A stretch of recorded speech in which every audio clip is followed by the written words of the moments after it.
Hello again, everybody. Zach Attack is here by Atak Sportz for this Monday, April the 4th, 2016. How's these kicking up? So, excuse me. Hope everyone had a good weekend, especially all the wrestling fans out there. Had a very fun weekend with Wrestlemania Weekend. I'll get to that in a moment as we head towards the War of the Mania, which needs a lot of shit to do to make up for it up and down WrestleMania. Before we get to wrestling, let's get to some UFC news first. It's kind of a sucky weekend for UFC fans, as the main event of UFC 197 has changed.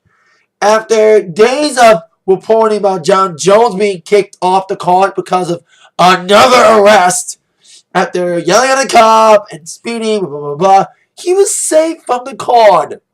But sadly, his opponent wasn't. As by Friday, after Jon Bones Jones was cleared to fight, after not getting any bad punishment from his parole officers, Daniel Cormier got injured, causing his fight to get called off. Now, Cormier does not require surgery for his leg injury, but he'll be out for a few months. He's set to come back in the fall. Now, usually the main event gets replaced, and usually the sucky replacement. Well, kind of is. As Bonesy wanted to stay on the card against an opponent. A lot of people, including myself, probably thought, how about Wumble Johnson? He's the guy who was supposed to fight Bonesy last year before Bonesy got arrested and suspended and stripped of the belt, blah, blah, blah, blah. But with Johnson injured, recovering from surgery, and half the major light heavyweights already booked for fights coming up, including Teixeira, Rashad Evans, they had to go for the only guy that wasn't injured or already booked the fight. And that was Ovince St. Preux. And this will be for the interim light heavyweight championship. I expect a squash. Nothing against OSP. He's a decent fighter, but he's going against Bonesy in his first fight back.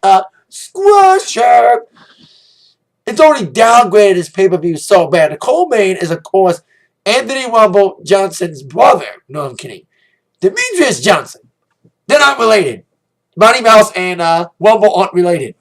That would be funny if they actually were related.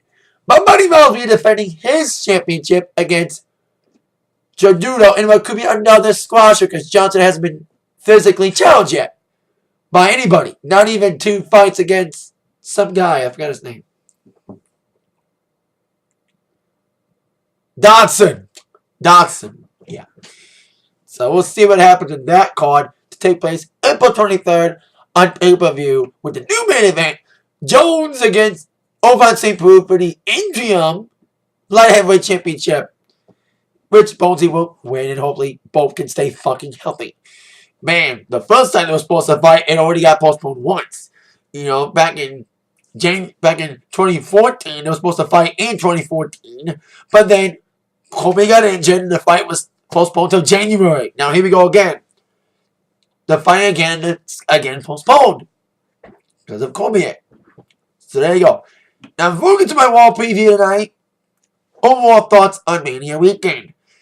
NXT TakeOver, best fucking wrestling show. Wrestling show of the weekend. You want to talk about wrestling? NXT TakeOver was the best wrestling show of the weekend. That was on WWE programming. Not counting Ring of Honor that happened over the weekend with Coco Cabana return to Ring of Honor and some great stuff, including Leo Rush taking on Jay Lethal. Of course, the NXT TakeOver review is on this channel.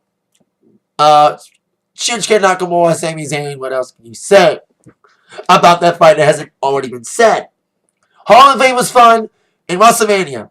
Now I've had a day to digest it, and the thoughts are still almost the same as last night. I was angry. There's some good action, but just a lot of bad things. Couple questionable finishes with Charlotte winning, not Sasha Banks winning. Jericho winning to make this a best-of-5 series. This feud's already overstayed its welcome. The AJ Jericho feud. And Ambrose lost. And Shane lost. Thus preventing a shocking ending to the main event, which was predictable at best, sadly. You know what I mean? You know this card was up and down with the Lindsay played card. There was 5 matches we were like hoping was going to save the card. The ladder match was great. The Divas match was awesome, as expected, even if Charlotte won. AJ and Jericho was decent, even if AJ lost. And the 2 matches that were supposed to be good kind of underwhelmed. Lesnar and Ambrose led to no big payoff. You know, Ambrose teased weapons, you never get to fucking use them. You never get to use a chainsaw or the baseball bat. It was a freaking squash match almost against last night. It was a fucking beatdown match. There was no high spots. There was nothing. All that built up for Ambrose being a big challenger to Lesnar was all for fucking nothing. And Shane and Taker's match was okay, but could have been more exciting. It was always going to be remembered for that one awesome spot of Shane falling off the Hell in a Cell to drop an elbow that crashed and burned. And of course, the main event left a lot of people angry as hell. That not only did Woman win it all, he won clean.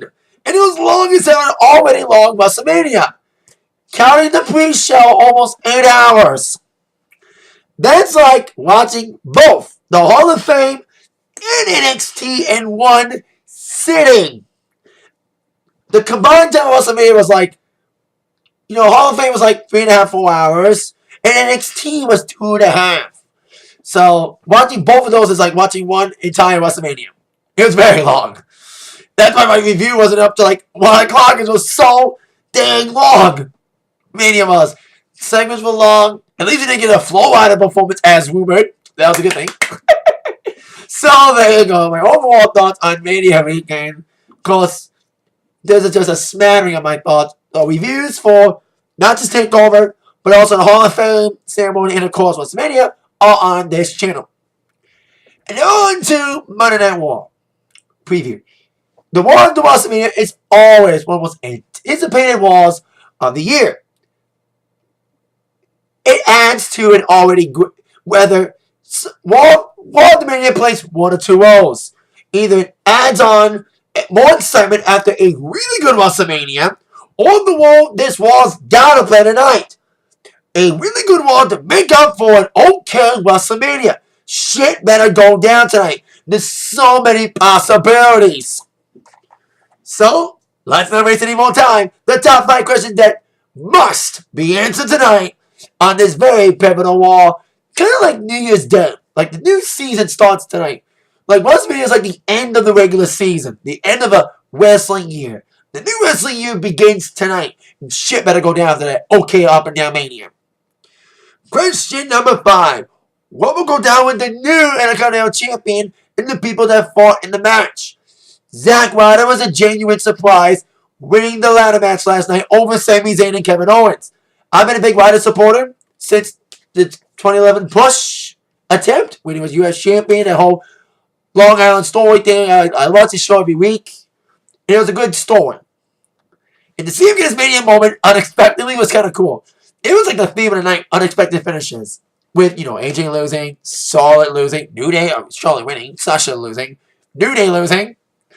So, it kind of kicked off that. And what's next for Ovince and St? Hopefully a one-on-one feud with these two. Even if they're not going to fight over a belt, the matches will be phenomenal. Hopefully Phenomenal One gets a shot at Owens soon and gets out of his Jericho feud. So there you go. Question number 4. What will go down in the Divas division tonight after that tremendous match last night? The triple threat match, a lot of people were looking forward to. I was too. It was like, are they going to give these 3 the time? Are they going to give them the match these 3 deserve? To break the chains and have a great match like they did in NXT? Well, they did.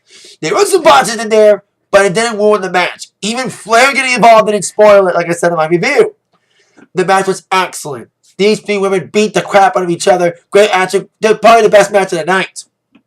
Like, pure wrestling match. The closest thing to anything wrestling that was great on the card was the women's match. It was embarrassing to say, but it's great to say, especially involved these 3 awesome women. Now we need a Sasha-Charlotte one-on-one match now. I've been begging it for months. Charlotte-Sasha needs to happen. Well, at least they fought at a Mania. Even with Becky Lynch, which I didn't mind her being involved. But now, let's get the feud we all want to see that I've been begging since they debuted, especially since Charlotte won the title. Charlotte, Sasha, one-on-one, baby. Becky needs to go away and just feud with people. Maybe some debuts, which I'll get to in a second. But Sasha Charlotte needs to feud one-on-one now. And they should be at SummerSlam. They should not let these two wrestle on a throwaway pay-per-view. Maybe Extreme Rules, if they have the balls to put a Divas Hardcore match together, which won't never fucking happen. So there you go. See what goes on with that. Number 3. What's next for Ambrose? He had a great build. I just said it in the video. He had a great build. He had a great little hype against Lesnar. Got a lot of weapons. He didn't get to fucking use all that build. The little wagon was for nothing. Last night, he just got destroyed by Lesnar. Despite some offense and not enough. He got destroyed by Lesnar. Some people calling him Jabba now. He needs to rebuild on this. You know, WWE, it's kind of like WWE's way of saying, fuck you, fans. We don't want Ambrose. We want Roman Reigns. Fuck you. Fuck Roman Reigns. We want Ambrose. Fuck you, fans. That was basically, the main event of Mania with Ambrose losing and Reigns winning is like WWE's fuck you to the, I even call it the anti-IWC Mania at one point. And there was a lot of IWC fans who were feeling the burn. I'm kind of in that community. Almost. You know, I'm like, one step in, one step out. 1 foot in, 1 foot out of the IWC community. I am kind of qualified because I make internet wrestling videos, so there you go. Ambrose needs a lot to build on this. I wonder who got buried worse, Ambrose or the Wyatts? They both need to rebound at that. After both their spots last night, and Wyatt getting destroyed by Cena and The Rock last night, especially Warren losing to The Rock in 6 seconds. And look at that Wyatt's ruled and built new stars last night. That's why a lot of people were mad at Sasha didn't win and AJ lost and injury deprived. They should have had more building on the new stars instead of like legends coming back. It's still fun, but new stars need to get built, especially with this injury depleted roster. And Ambrose going to be a big opportunity for him last night, but no, they fucking blew it. And hopefully he redeems himself, and hopefully booking redeems themselves for booking Ambrose fucking wrong last night. And Lesnar's too, but Lesnar's protected by WWE. He's got big payday, blah, blah, blah, blah. But hey, Ambrose needs a spotlight on him too. But Lesnar's spotlight's way too fucking big. Suplex City, my bud. Number 2. Will Reigns turn heel? He has to. Because if WWE Creative keeps on this path of trying their best to build Roman Reigns as a top babyface, it's gonna fucking fail! 100,000 fans booed the fuck out of Roman Reigns last night. You couldn't even hear they turned the freaking music up and muted the fans. They knew it was that bad. Try muting him tonight in American Airlines Saturday night when Reigns comes out and gets booed out the building tonight, trying to be a babyface. You know what I mean? It's like WrestleMania 22, I said last night and throughout the week. That they cheer Triple H to hell and they boo Roman Reigns to shit. And it's not good when your top babyface is getting Roman sucks chants. I even heard rumors there was a this is awful chant, but we couldn't hear it because the fans were muted. So Reigns needs to do something desperate. And the creator needs to do something desperate to save this whole Roman Reigns debacle. And that's turn him heel. But if they don't have the balls to turn Cena heel, they'll never turn Roman Reigns heel. But here's the thing, his mush sales and his bang as Cena's sales. So they can afford to make him heel. Cena's like a big kid guy. Roman's not Cena. Yeah, we compare him to Cena. I even call him Super Reigns at one point. But when it comes to likability, he's not Cena. And he needs to turn heel, hopefully. And question number 1. Who will debut from NXT and who will return tonight? Let's get to returns first. John Cena returned to WrestleMania last night. He's cleared to wrestle. He's back early after Woodley was going to miss a few months. But now he returned to Mania to help the Rock out against the Wyatt family. So he may return to Raw tonight. Now let's get to the debuts. I said this on my review last night at Mania. I know I'm wearing this shirt again. I'll change it for my Raw review. I'm going to wear a different shirt. Don't worry. When it comes to NXT debuts, Baron Corbin's a big possibility. He won down in a Giant Battle Royal. That was a good surprise to see him not only in the match, along with Tatanka and Shaq for some reason, to see Corbin actually win it. I got him marked out. I've been calling him a woman club, but he's better than Reigns. I hate to say this. Baron Corbin's better than Reigns. He's at least improving better. He's better on the mic than Reigns. That's saying something. But the biggest question about a lot of NXT, like I said, possible NXT debuts tonight, and they better put a trigger. If they want to make up for lackluster Mania, debut Bayley, Enzo and Cass, maybe Samoa Joe, and of course the biggest one we all want to see debut tonight, the motherfucking Bullet Club, Balor Club, whatever the hell they're being called on the main roster. With Balor, with Anderson, and Gallows. And maybe AJ joining them. So, they gotta put a trick on one of these debuts tonight. Whether they all debut tonight, or most of them debut, they gotta debut tonight to make up for an up and down Mania. And that's what this Raw after Mania has to do to really pull it off. And Raw of the Mania is, like I said, one of the best Raws of the year. And it better live up to all the expectations of the past, especially of the Mania, tonight on Raw at 8 Central on USA Network. That is it for my Atak Sportz for today. Stay tuned for my Raw review tonight. And with that, 90 minutes act by the sports news from Zach. See you later. Yeah.